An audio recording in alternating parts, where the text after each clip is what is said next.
Hello friends, कैसे हो आप सब लोग। तो फ्रेंड्स, आज के सेशन में हम बात करेंगे समाजीकरण यानी सोशलाइजेशन। यहाँ से सीटेट में 1 या 2 नंबर जो है आपको देखने को ज़रूर मिल जाएंगे। आज के सेशन इम्पॉर्टेंट है और सीटेट की जो है एक एक टॉपिक करके जो है इम्पॉर्टेंट टॉपिक को करके हम लोग अपने इस यूट्यूब चैनल पर वीडियो अपलोड कर रहे हैं। यहाँ से देख करके सीटेट में अच्छे नंबर उठा सकते हैं आप सभी लोग। तो इसमें हर टॉपिक वाइज जैसे आनुवंशिकता, वातावरण और भी जीन पियाजे, सभी जो इम्पोर्टेंट टॉपिक है, एक एक टॉपिक, इन सभी को उठा उठा करके सारे वीडियो जो है अपलोड कर दिए किए जा रहे हैं इसी यूट्यूब चैनल पर। आप यहाँ से देख करके अच्छे अंक जो है सीटेट में उठा सकते हैं। तो आज का जो टॉपिक है वो समाजीकरण पर आधारित है। समाजीकरण से जितने जो है इस सेशन में हम समाजीकरण की परिभाषा, कॉन्सेप्ट और जो PYQ पूछे गए हैं उन सभी को आज के सेशन में हम देखेंगे। तो चलते हैं, आगे बढ़ते हैं। समाजीकरण क्या है? तो समाजीकरण यह एक ऐसी प्रक्रिया है जिसमें मानव समाज द्वारा सीखता है और यह पूरे जीवन तक निरंतर चलती है। समाजीकरण की प्रक्रिया, प्रोसेस ऑफ सोशलाइजेशन। पहला है पालन पोषण।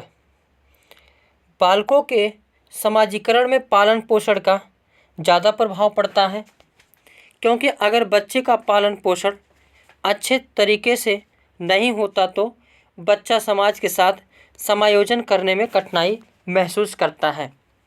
इसका सिंपल बात देख लो, अभी जिस स्टेज में हम लोग हैं इसमें माँ बाप, भाई बहन सभी लोग अपना साथ छोड़ देते हैं और इस समय अगर कोई काम आता है तो मित्र काम आता है, समाज भी दूर और बहिष्कार करने लगता है। अगर देखा जाए, अगर तुम्हें पूरे समाज का सपोर्ट मिल रहा है, परिवार का सपोर्ट मिल रहा है, भाई बहन का सपोर्ट मिल रहा है, तब तो सभी से लगाव रहेगा। लेकिन इस स्टेज में जॉब जल्दी आ नहीं रही है, तो जिससे सभी लोग एक जो है आपसे दूर भाग रहे हैं। तो यहाँ यानी समाजीकरण किसके द्वारा सीखा जा रहा है? समाज के द्वारा ही, परिवार के द्वारा ही। तो जैसा बिहेवियर वो आपके साथ या हम लोगों के साथ करेगा, हम लोग भी उसके साथ वैसा ही व्यवहार करेंगे। तो पालन पोषण का पूरा प्रभाव पड़ता है। अगर मम्मी पापा, भाई बहन सबका प्यार मिला तो सबके प्रति लगाव रहेगा। अगर सबका प्यार नहीं मिला तो उसके प्रति लगाव नहीं रहेगा। तो पालन पोषण भी जो है महत्वपूर्ण भूमिका निभाता है। दूसरा, सहयोग यानी कोऑपरेशन। बच्चा समाज के सहयोग से ही समाज का हिस्सा बनता है। जैसे जैसे बालक अपने साथ अन्य व्यक्तियों का सहयोग पाता है, वैसे वैसे वह दूसरों लोगों के साथ अपना सहयोग भी प्रदान करना आरंभ कर देता है। इस स्टेज में हमने बताया सभी लोग साथ छोड़ देते हैं। अगर साथ जो व्यक्ति साथ देता है, हम उसके, अगर इसमें हम लोग दुख की घड़ी में हैं तो इसमें जो व्यक्ति साथ देता है यानी कोऑपरेशन करता है, सहयोग करता है, हम भी उसके साथ होते हैं। अगर समाज भी मेरे साथ है तो समाज के साथ रहूँगा। तो सहयोग भी क्या करता है, एक अपना महत्वपूर्ण भूमिका निभाता है। अनुकरण के माध्यम से भी समाजीकरण होता है। अनुकरण का अर्थ होता है नकल करके सीखना। बच्चा बड़ों की बातों को अनुकरण करके सीखता है और समाज का हिस्सा बन जाता है। यानी समाज जिस प्रकार उसके प्रति बिहेवियर या व्यवहार करेगा, बिल्कुल वैसे ही वह समाज के प्रति व्यवहार करता है। तो अनुकरण में भी जो है समाजीकरण में महत्वपूर्ण भूमिका निभाती है। पुरस्कार एवं दंड। पुरस्कार एवं दंड यह भी महत्वपूर्ण भूमिका निभाता है। अगर जब बालक समाज के आदर्शों तथा मान्यताओं के अनुसार व्यवहार करता है तो लोग प्रशंसा करते हैं। इसके विपरीत जब बालक असामाजिक व्यवहार करता है तो उसे दंड मिलता है, जिसके भय से वह ऐसा कार्य दोबारा नहीं करता। आगे, समाजीकरण की इकाइयों के प्रकार। यहाँ से भी एक क्वेश्चन इम्पोर्टेंट है। बच्चे समाजीकरण के मुख्यतः दो तरह की एजेंसी काम करती है। यानी बच्चे का समाजीकरण करने के लिए कितनी एजेंसी काम करती है? दो। एक होता है सक्रिय एजेंसी, एक होता है निष्क्रिय एजेंसी। ये जो सक्रिय और एजेंसी निष्क्रिय के एग्जाम्पल है, ये वेरी वेरी इंपॉर्टेंट है और यहीं से क्वेश्चन जो है सीटेट में पूछे जाते हैं। तो उसमें पूछा जाएगा समाजीकरण के गौड़ जो है एजेंसी कौन सी है, मुख्य एजेंसी कौन सी है, द्वितीयक एजेंसी कौन सी है। तो द्वितीयक और गौड़ ये दोनों एक ही एजेंसी हैं। पहला देखते हैं सक्रिय एजेंसी। इसका बच्चे पर सीधा साधा प्रभाव पड़ता है। यानी सीधा सीधा प्रभाव सक्रिय एजेंसी का बच्चे पर प्रभाव पड़ता है। जैसे जिसके अंतर्गत आते हैं परिवार, दोस्त, पड़ोसी, रिश्तेदार, स्वास्थ्य, क्लब, स्कूल। यानी जिसका प्रभाव समाजीकरण के रूप में बच्चे पर सीधा पड़ता है वह सक्रिय एजेंसी होती हैं। तो ये सारे जितने पॉइंट हैं इसको इम्पोर्टेंट कर लेना। और यहीं से पूछा जाता है कि अभी हम लोग PYQ भी करेंगे कि क्वेश्चन कैसे पूछे गए हैं सीटेट में। दूसरी एजेंसी है निष्क्रिय एजेंसी। कौन सी है? निष्क्रिय एजेंसी। इसका बच्चे पर सीधा प्रभाव नहीं पड़ता। जैसे पुलिस स्टेशन, सार्वजनिक स्थल, पुस्तकालय, रेलवे स्टेशन, एयरपोर्ट। इसका जो बालक पर सीधा प्रभाव नहीं पड़ता है, लेकिन जो है कहीं ना कहीं दूर से प्रभाव इसका पड़ता है। तो आगे है समाजीकरण की इकाइयाँ। क्या है? समाजीकरण की इकाइयाँ। पहला है परिवार। समाजीकरण का आरंभ परिवार से होता है और यह समाजीकरण की पहली इकाई है। परिवार में भी अगर देखा जाए तो किससे, तो माँ होती है। कौन होता है? माँ। उसके बाद विद्यालय।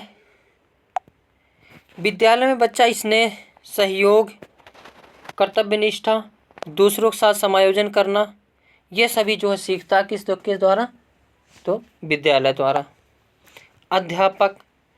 बच्चों के समाजीकरण में अध्यापक का महत्वपूर्ण योगदान होता है, क्योंकि जिस प्रकार अध्यापक होता है ठीक उसी प्रकार जो है बालक उसके गुणों को जो है एक्सेप्ट करता है और उसी प्रकार बन जाता है। खेल।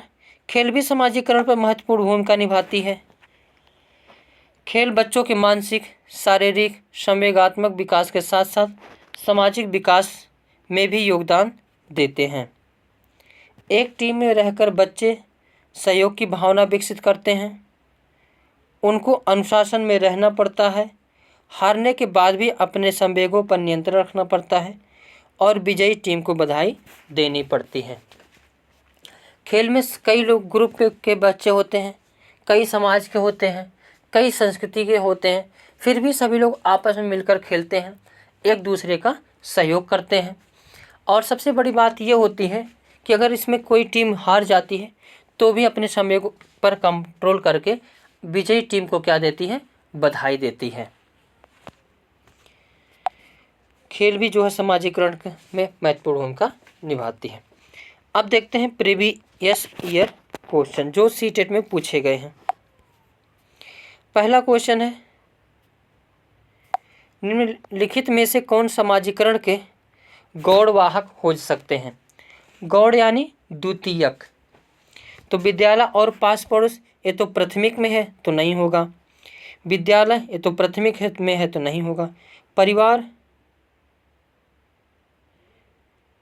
परिवार और पास पड़ोस इसमें थोड़ा सा अगर अच्छा निम्नलिखित में से कौन समाजीकरण के गौड़वाहक हो सकते हैं? विद्यालय और पास पड़ोस, विद्यालय और निकटतम परिवार के सदस्य, परिवार और रिश्तेदार, परिवार और पास पड़ोस। इसमें सारे तो ऑप्शन आ जा रहे हैं प्राथमिक में। किस में आ जा रहे हैं? क्योंकि विद्यालय नहीं, विद्यालय जो द्वितीयक में आता है और पास पड़ोस फर्स्ट में। विद्यालय और निकटतम परिवार के सदस्य, परिवार और रिश्तेदार, परिवार और पास पड़ोस। अगर इसमें हम देखें तो परिवार के सदस्य ये तो आ जाएगा मुख्य में, और परिवार और रिश्तेदार ये भी मुख्य में आ जाएगा। परिवार और पास पड़ोस, ये भी हम यहाँ से देख सकते हैं। अगर परिवार है तो यानी मुख्य में आएगा, परिवार है मुख्य में आएगा, परिवार है मुख्य में आएगा। तो इसमें गौड़ पूछा जा रहा है, तो विद्यालय और पास पड़ोस, इसका जो है first option is the correct answer हो जाएगा। दूसरा क्वेश्चन है, समाजीकरण है क्या है? सामाजिक मानदंडों में परिवर्तन, शिक्षक एवं पढ़ाए गए बीच के संबंध नहीं, समाज के आधुनिकीकरण की नहीं, समाज के मानदंडों के साथ अनुकूलन, सामाजिक मानदंडों में परिवर्तन, ये नहीं है। और यहाँ पे मानदंडों नहीं रहेगा, ये मानदंडों है। क्या है? मानदंडों के साथ अनुकूलन। तो इसमें D option is the correct answer हो जाएगा। अगला क्वेश्चन है, शिक्षा के संदर्भ में समाजीकरण से तात्पर्य है सामाजिक मानदंडों का सदैव अनुपालन करना, अपने सामाजिक मानदंड बनाना, समाज में बड़ों का सम्मान करना। तो ये सब गलत हैं। सामाजिक वातावरण अनुकूलन और समायोजन, इसका D option is the correct answer. बता दें सारे क्वेश्चन जो PYQ सीटेट के हैं। अगला क्वेश्चन है, समाजीकरण की प्रक्रिया में शामिल नहीं है, ये बताना है मूल्य एवं विश्वासों का अर्जन, अनुवांशिक संरक्षण, कौशलों का अर्जन, संस्कृति की रीतियों और मानदंडों को सीखना। तो समाजीकरण की प्रक्रिया में शामिल नहीं है मूल्य एवं विश्वासों का अर्जन, ये तो शामिल है। अनुवांशिक संरक्षण एवं संस्कृत रीतियों मानदंड को सीखना, ये भी है। कौशलों का अर्जन, ये भी है। तो इसमें बी ऑप्शन, क्योंकि अनुवांशिक जो है, हालांकि इस प्रश्न में नहीं पूछा है, तो नहीं पूछा है तो ये नहीं होगा, क्योंकि ये अनुवांशिक से संबंधित है। और जबकि बात हो रही समाजीकरण की, अब पूछा नहीं है, तो नहीं का भाई नहीं option is the correct answer. अगला क्वेश्चन है, निम्नलिखित में से कौन सा द्वितीयक समाजीकरण एजेंसी का उदाहरण है? विद्यालय एवं मीडिया, ये तो द्वितीयक है। मीडिया एवं पास पड़ोस तो नहीं, मीडिया परिवार पास पड़ोस नहीं, परिवार नहीं। तो इसमें A option is the correct answer. अगला क्वेश्चन है, निम्नलिखित में से कौन सा द्वितीयक समाजीकरण एजेंसी का उदाहरण है? ये तो प्रश्न लग रहा वही वाला है, आगे देखते हैं।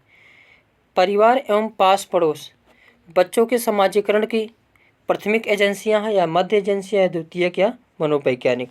तो मनोवैज्ञानिक है नहीं, द्वितीयक है नहीं, मध्य है नहीं, तो प्राथमिक एजेंसी है। परिवार एवं पास पड़ोस, ये जो है कौन सी एजेंसी है? प्राथमिक एजेंसी है। अगला, बस आज के सेशन में बस इतना ही। Thank you for watching.